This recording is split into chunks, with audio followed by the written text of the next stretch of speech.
Assalamu alaikum. Welcome back to my YouTube channel. Let's continue our discussion about IELTS today. This is a very short video and this is going to cater to students who are now deciding that they need to appear for their IELTS exam. Alright, so I'm going to debrief you on what is IELTS as well as a little, discussion on the modules of IELTS. Now, IELTS obviously is an examination. IELTS stands for International English Language Testing System. Now, basically, this examination is required to be given to show your proficiency in your English speaking as well as writing, listening, and reading skills. And normally, IELTS is given for students who are applying abroad for higher studies or people who are applying for immigration. Now, there are four kinds of IELTS exams. There's the UK VI, there's the life skills, general IELTS, and academic IELTS. Now, UK VI and life skills has a specific purpose according to the kind of visa that you are applying for. For instance, a spouse will generally apply for UK VI. For instance, your spouse is already in a country abroad and you have to join them. Generally, they're living in the UK and you want to join them. So you'll be giving an exam called UK VI. Life skills, similarly, is for a requirement, right? Every person out there does not sit for this exam. This is a specific examination.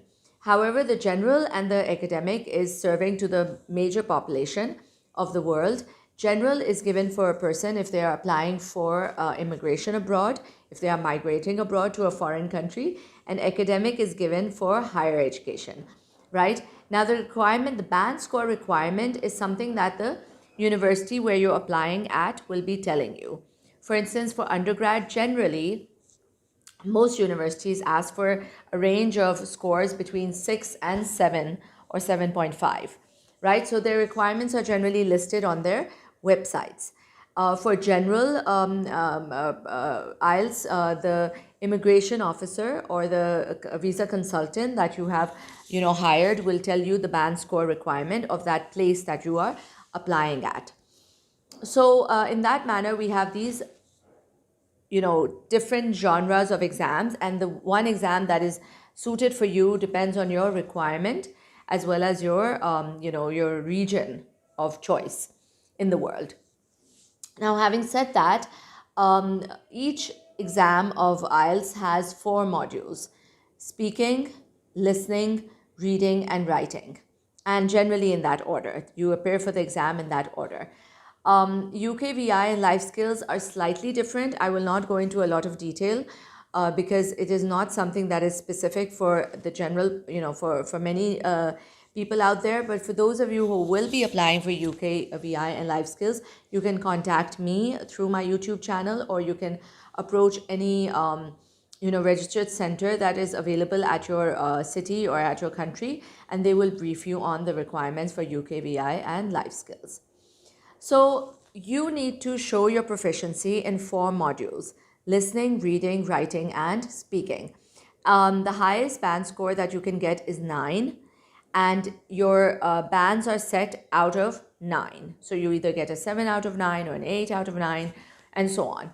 For listening and reading, of course, it's a simple scoring. If you have a right answer, you get a right mark. If you get a wrong answer, it's a wrong mark. But for writing and speaking, your examiner will be looking at other areas as well, because obviously this is not just a scoring, it's a more of a qualitative assessment. So your examiner will be looking at 4 objectives: task fulfillment, lexical resource, grammar range and accuracy, as well as coherence and cohesion. So if you are meeting all of these requirements, all of these assessment objectives, then you will get a high band score, right? So for someone who is a newbie, who's just starting to prepare for IELTS, I have some guidance for you. First of all, don't go into the exam unprepared. You have to prepare. You have to give yourself at least between 2 weeks and a month to prepare for the exam so that you get your required band score. You don't have to pay that fee again and again. It's always better to use the internet. There's a lot of resource available on the internet. You don't have to go out and buy the IELTS pass papers, because all of them are available as soft copies on the internet as PDFs and so on. So you can download that and easily take out printouts and get your work done. You don't have to invest a lot in those books, resource books. If you are thinking of giving the exam without contacting a facilitator or an IELTS instructor, then by all means go ahead.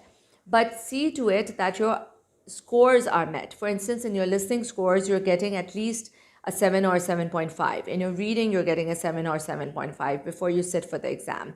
Leave some margin for error. And if you can have somebody look at your writing, an English teacher or somebody you know who's already given their IELTS, maybe they can look at your writing, that would help a lot. As far as speaking is concerned, then you can look at the cue cards on different websites. They're available on different websites, and you can improve your speaking on your own. But I would highly recommend, with the amount of money and time that you're investing and the fact that you need your score at a certain point along the way, I would highly recommend for you to join a preparation center, meet an IELTS instructor, a facilitator, and take a few classes. I generally teach IELTS for about 3 weeks to a month before I let my students sit for their exam, because I want them to get their scores in their first attempt. I don't want them to go out and do it again and again. So I would highly recommend that you find an instructor, a reliable teacher who can teach you the IELTS. The strategies, the skills can be taught so that you end up getting a good band. So these were just a few things. I thought it would be a very short video, but I ended up making a video that is almost 7 minutes.